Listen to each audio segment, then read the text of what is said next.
Oyunda geçirilen uzun saatlerden sonra net bir şekilde söyleyebilirim ki detaylar aslında sizi normalden öteye taşıyor. Daha önce paylaştığım 12 ipucu videosunda temeli oluşturduktan sonra artık detaylara inebiliriz. Bu videoda detay gibi gözüken ama uyguladığınızda kill death oranınızı arttırmanızı sağlayacak 9 tavsiye ile karşınızdayım. Hadi o zaman uzatmadan başlayalım.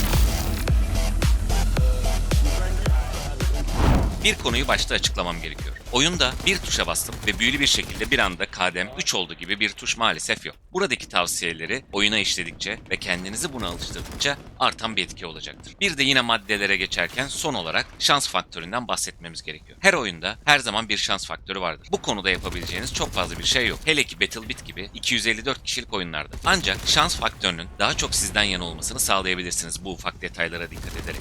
O zaman ilk maddemizle başlayalım. 1. Hedef önceliklendirme ve disengage. Bu kısmı bir video ile anlatayım. Sandy Sunset'te bir UMP günü. Burada ne görüyoruz? 2 tane düşman var. Biri uzaklaşıyor. Beni görmedi bile. Diğeri benim burada olduğumu biliyor ve belki ortak bir çalışmayla bizim adamı öldürmüşler. Maksimum 2-3 tane düşman olabilir. Tamam o zaman gidip öldürelim. Peki şimdi burada ne görüyorsunuz? Ben söyleyeyim. 8 kişilik full squad. Hadi durumu değerlendirelim. Full şarjör UMP 45'im var. Yakın mesafedeyim. 35 hasarın tamamını vurabilirim. Soldaki bandaj yapıyor. Havaya bakıyor. Sağdaki support yere bakıyor. Benimle alakası yok. Orta grup kalabalık. Tam seçemiyorum kalabalıktan. Beni görenler olabilir ki bu tarafa doğru bakanlar var. O zaman ilk hedef orta grup.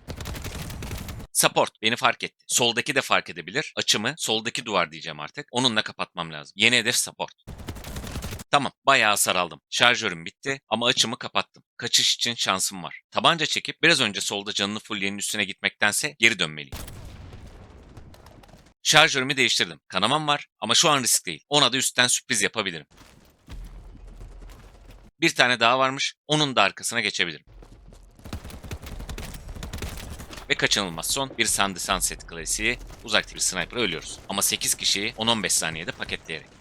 2. Harita farkındalığı. Her zaman hem kendi takımınızın hem rakip takımın rotasyonlarını, kaçak noktalarını, siperlerini takip etmeniz gerekiyor. Hatta olasılıklar üzerinden aklınızdan mevcutu ilerleterek buna göre pozisyonda alabilirsiniz. En tehlikeli anlar birinde spawn olduğunuz anlardır. Bazı videolarımda duymuş olabilirsiniz, doğar doğmaz açımız ne diye önce düşmanın açılarını çözmeye çalışırım. Minimap olmaması harita farkındalığını zorlaştırıyor ama yine de dediğim konulara dikkat ederek takipte kalabilirsiniz. Kendinize alan oluşturun. Üçüncü madde ikinci maddeyle bağlantılı. Doğar doğmaz ölme serisine bağlandığınız anlar olabiliyor oyunda. Bu durumda artık aynı bölgede squad ekibinde doğup ölmektense bir önceki alandan doğup tüm düzeni, düşman yerleşimlerini anlayıp öyle gelmek ölme sayınızı düşürecektir. Bunu çok uyguluyorum ben ölme serisine bağladığımda. Aynı zamanda psikolojik olarak da sağlığınızı yitirmenizin önüne geçiyor ve daha doğru kararlar almanızı sağlıyor oyunun ilerleyen kısımlarında. 4. Cross pozisyon. Cross'u her zaman düşman çıkabilecek bölgelerde tutmaya özen gösterin. Reaksiyon vakti kaybetmenizi engelleyecektir. Oynadığınız haritalarda en fazla düşmanla karşılaştığınız noktaları aklınıza kazıyın. Büyük ihtimalle bir sonraki oyunda yine aynı noktada düşman bulunacak.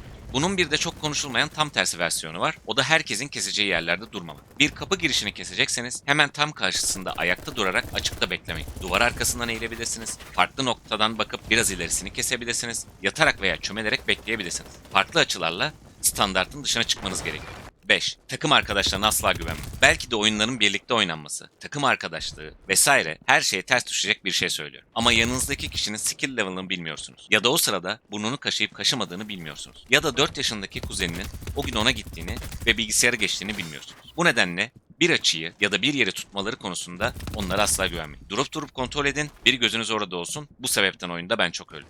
6. Hipfire sizin dostunuzdur. Diğer çoğu oyunun aksine Hipfire direkt ekranın ortasına doğru atış etmez. Sizin silahınızın namlusuna bağlıdır. Silahı sola götürdüğünüzde namlu, ekranın ortasının soluna doğru geçecektir. Ya da yukarı götürdüğünüzde ortanın üstüne çıkacaktır. Buna biraz alışmanız gerekiyor önce. Alıştıktan sonra ise yakın savaş olasılığı yüksek yerlerde Hipfire ile atış edebilirsiniz. Nişan alma süresinde vakit kaybetmemek size avantaj sağlayacaktır. Burada hem doğru yere cross koymanın önemini hem de hipfire'ın önemini görüyoruz. 7. Animasyonlar düşmanınızdır. Oyun içindeki özellikle tırmanma animasyonları sizi çok savunmasız bırakan anlar oluşturur. Bu nedenle animasyonlu hareketlerden olabildiği kadar kaçmanız gerekiyor. Bir yere mi çıkmanız lazım? Normal zıplama mesafesiyle öncesinde zıplayın. Yanına gidip zıplamayın. Bu sayede animasyona girmeden üzerinden geçersiniz. 8. Hız ve şaşırtma. Aynı noktada çok fazla kalmamaya çalışın. Devamlı hareketli olun. Özellikle SMG gibi bir silah kullanıyorsanız SMG'lerin yürüyüş hızından faydalanın. Çünkü yavaşladığınız ya da durduğunuz zamanlarda öldürülme olasılığınız çok daha yüksek. Şaşırtma konusuna gelince rakibinizin sizin ne yapacağınızı tahmin edememesini sağlayın. Örneğin bu videoda yukarıdan gelen sesi duyuyor. O da benim aşağıda olduğumu duyuyor. Ama sonra çıkış olmayan bir yerden yukarı çıkıp şaşırtıyorum.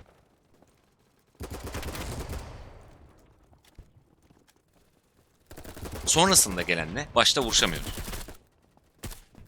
Oyun ortada.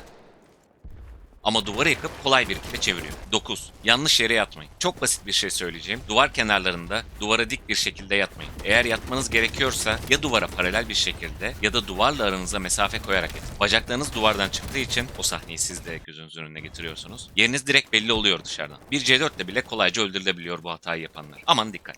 Hem daha fazla oynadıkça hem de yeni tavsiyeler eklendikçe ara ara böyle videolar yapmaya devam edeceğim. Bu tarz içeriklerin devam etmesi için beğenip kanala abone olmayı unutmayın. İzlediğiniz için teşekkürler. Bir sonraki bölümde görüşmek üzere.